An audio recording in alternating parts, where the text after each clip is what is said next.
You kept calling it growth. You told yourself the pain was part of the process. The confusion, the exhaustion, the silence. You labeled it transformation. You said you were evolving. That discomfort meant progress. But the truth is, it wasn't growth. It was survival. You weren't expanding. You were enduring. You didn't choose that path. You adapted to it. You bent so you wouldn't break. You smiled so you wouldn't scream. You called it strength, but it was armor. You called it discipline, but it was fear.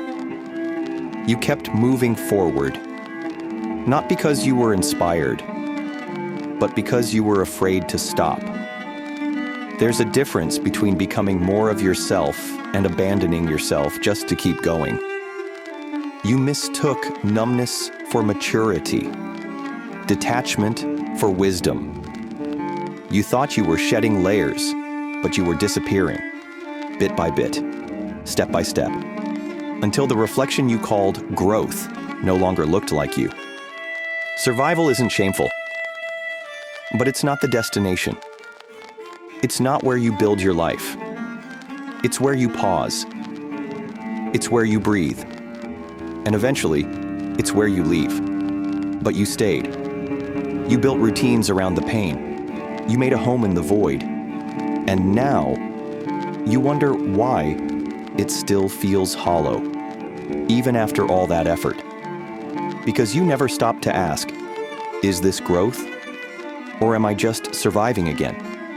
Not everything that stretches you is good for you. Not every loss is a lesson. Some things just hurt. And some things need to be left, not learned from. So check your progress. Check what it cost you.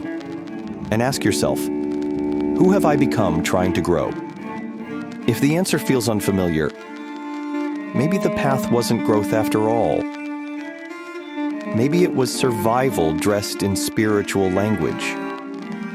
And maybe it's time to stop coping and start choosing again.